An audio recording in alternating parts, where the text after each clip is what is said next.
প্রথম আলোর প্রধান শিরোনাম ১১২ দিন পর ক্লাসে শিক্ষার্থীরা, ঢাকা বিশ্ববিদ্যালয়। প্রতিবেদনটিতে বলা হয়, ক্লাস শুরুর আগে গতকাল ১০টি ছাত্র সংগঠনের নেতাদের সঙ্গে মতবিনিময় করেছে ঢাকা বিশ্ববিদ্যালয় কর্তৃপক্ষ। এই মুহূর্তে ক্যাম্পাসে কোনো ছাত্র সংগঠনের একক আধিপত্য নেই। গণরুম, গেস্ট রুমের নিপীড়নমূলক ব্যবস্থারও আপাতত অবসান হয়েছে। এতে আরও বলা হয়, ঢাকা বিশ্ববিদ্যালয় কেন্দ্রীয় ছাত্র সংসদ এবং বিভিন্ন হল সংসদ নির্বাচনের জন্য কার্যকর উদ্যোগ নিতে হবে। এই প্রতিবেদনটির পাশাপাশি প্রকাশিত আরেকটি খবরের শিরোনাম, পাবলিক বিশ্ববিদ্যালয়, অনেক বিশ্ববিদ্যালয়ে উপাচার্য নেই, অধিকাংশে ক্লাস শুরু। এতে বলা হয়, ৫৫টি পাবলিক বিশ্ববিদ্যালয়ের মধ্যে ২০টিতে নতুন উপাচার্য নিয়োগ করা হয়েছে, আর বাকিগুলোতে চলছে নিয়োগ প্রক্রিয়া। পত্রিকাটির দ্বিতীয় প্রধান শিরোনাম, রাঙামাটি ও খাগড়াছড়ি অবরোধ ধর্মঘটে জনজীবন প্রায় স্থবির। প্রতিবেদনটিতে বলা হয়, বান্দরবানে অবরোধের তেমন প্রভাব পড়েনি, সকাল থেকে সেখানে যান চলাচল করেছে।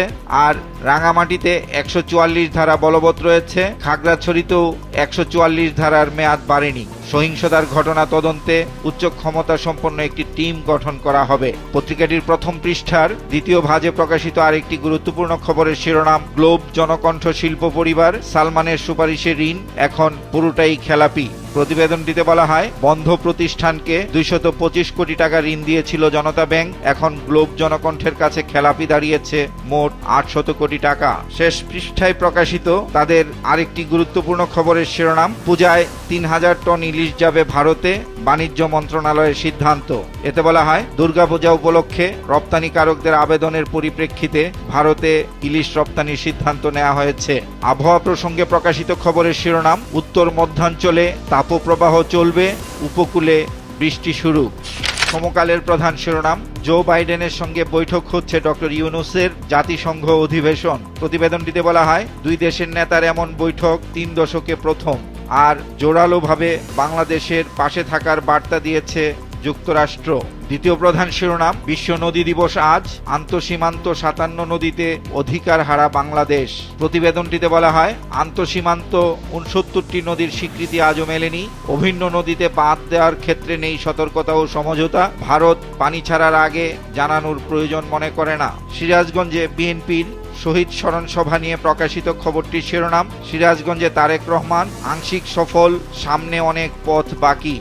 যুগান্তরের প্রধান শিরোনাম, পরিস্থিতি দেখতে পাহাড়ে ৪ উপদেষ্টা, থমথমে ৩ পার্বত্য জেলা, বন্ধ যানবাহন চলাচল। প্রতিবেদনটিতে স্বরাষ্ট্র উপদেষ্টার উদ্ধৃতি দিয়ে বলা হয়, সহিংসতায় জড়িত কাউকে ছাড় দেওয়া হবে না, শিগগিরই গঠন করা হবে উচ্চ পর্যায়ের তদন্ত কমিটি। স্থানীয় সরকার উপদেষ্টা বলেছেন, সম্প্রীতি নষ্টে বাইরে থেকে ষড়যন্ত্র হচ্ছে।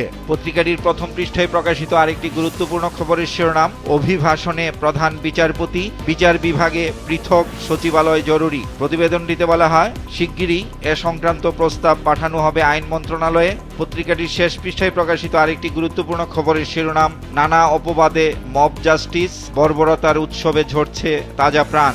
এতে বলা হয়, ৫ আগস্টের পর গণপিটুনিতে ২৫ জনের বেশি নিহত হয়েছেন, আর পুলিশ সদর দপ্তর বলছে, কেউ আইন নিজের হাতে তুলে নিলে কঠোর ব্যবস্থা নেওয়া হবে। দৈনিক কালের কণ্ঠে ফেনী ২ আসনের সাবেক সংসদ সদস্য নিজামুদ্দিন হাজারীর দুর্নীতি নিয়ে প্রধান শিরোনাম করেছে কালের কণ্ঠ, জনশক্তির মাফিয়া নিজাম হাজারী, মালয়েশিয়ার শ্রমবাজার। প্রতিবেদনটিতে বলা হয়, কর্মী পাঠানোর নামে ১২১ কোটি টাকা লোপাট হয়েছে, গত ১.৫ বছরে ৮৫৬৯ জন কর্মী পাঠানো হয়, আর কর্মী প্রতি হাতিয়ে নেওয়া হয়েছে ১,৪২,০০০ টাকা। তেল পাচার নিয়ে তাদের প্রকাশিত খবরটির শিরোনাম, ডলারে কেনা ডিজেল পেট্রোল পাচার। প্রতিবেদনটিতে বলা হয়, অপচয় হচ্ছে বৈদেশিক মুদ্রা, খালি হচ্ছে রিজার্ভ। বাংলাদেশ ও ভারতের মধ্যে দামের বিশাল পার্থক্যের কারণে এই তেল পাচার হচ্ছে বলে জানানো হয়েছে এই প্রতিবেদনটিতে। দেশে ডিজেল বিক্রি হচ্ছে লিটার ১০৫ টাকা ৫০ পয়সায়, আর কলকাতায় বিক্রি হয় ১৩০ টাকা ৪৯ পয়সা। দুই দেশে ডিজেল পেট্রোলের দামে পার্থক্য লিটারে ২২ থেকে ২৫ টাকা। দৈনিক আজকের পত্রিকার প্রধান শিরোনাম, ৩ দিনে ৩ স্থানে ৩ খুন, আসামি এজাহার অভিন্ন, বৈষম্য বিরোধী ছাত্র আন্দোলন। প্রতিবেদনটিতে বলা হয়, গত ১৯ ও ২০ জুলাই এবং ৫ই আগস্ট রাজধানীর মেরুলবাড্ডা, ফুজি টাওয়ার ও লিংক রোড এলাকায় ৩টি মৃত্যুর ঘটনা ঘটে। এতে বাড্ডা থানায় ৩টি মামলা হয়েছে, এজাহার প্রায় ১, দুটিতে আসামি ১৭৯, একটিতে একজন বাদ। বাংলাদেশ প্রতিদিনের প্রধান শিরোনাম, বিশ্বমঞ্চে ভিন্ন ভূমিকায় ইউনূস। প্রতিবেদনটিতে বলা হয়, সরকার প্রধান হিসেবে যোগ দেবেন জাতিসংঘ অধিবেশনে, কথা বলবেন বাইডেন, ব্লিংকেন, গুতেরেস সহ বিশ্ব নেতাদের সঙ্গে। এর পাশাপাশি প্রকাশিত খবরের শিরোনাম, নিউ ইয়র্কের উদ্দেশ্যে ডক্টর ইউনূস, ঢাকা ছাড়ছেন আজ। পত্রিকাটির দ্বিতীয় প্রধান শিরোনাম, থমথমে পাহাড়, ষড়যন্ত্রের গন্ধ। প্রতিবেদনটিতে বলা হয়, পাহাড় অশান্তকারীদের বিরুদ্ধে কঠোর সরকার, সম্প্রীতির বন্ধন জোরালো করার তাগিদ দেওয়া হয়েছে। আর রাঙামাটিতে 144 ধারা অব্যাহত, চলছে 72 ঘন্টার পরিবহন ধর্মঘট। পার্বত্য চট্টগ্রামের অশান্ত পরিস্থিতি নিয়ে দেশ রূপান্তরও প্রধান শিরোনাম করেছে, থমথমে পাহাড়ে ষড়যন্ত্রের খোঁজ। প্রতিবেদনটিতে বলা হয়, সহিংসতার ঘটনায় উচ্চ ক্ষমতা সম্পন্ন তদন্ত কমিটি গঠন করা হবে। আর পরিস্থিতি উত্তপ্ত করতে ইউপিডিএফ এর ইন্ধন রয়েছে বলে দাবি জেএসএস এর। পত্রিকাটির শেষ পৃষ্ঠায় ট্রাফিক ব্যবস্থা নিয়ে প্রকাশিত খবরের শিরোনাম, হাইওয়েতে নেই পুলিশের সেবা, মেরামত হয়নি ট্রাফিক ব্যবস্থা নিয়ন্ত্রণ বক্স। দৈনিক কালবেলার প্রধান শিরোনাম, তাজুলের 5 খলিফা। বক্স আকারে প্রকাশিত এই প্রতিবেদনটিতে বলা হয়, সাবেক এলজিআরডি মন্ত্রী তাজুল ইসলামের নানা অপকর্মে সর্বক্ষণ যারা দাপুটে ভূমিকা পালন করেছে তারা হলেন আমিরুল ইসলাম, জাহিদ হোসেন, শাহাদত হোসেন, কামাল হোসেন ও মোহাব্বত আলী। এমপি হওয়ার পরপরই তাজুল ইসলাম তার সাম্রাজ্য বিস্তার করতে থাকেন, গড়ে তোলেন নিজস্ব বাহিনী।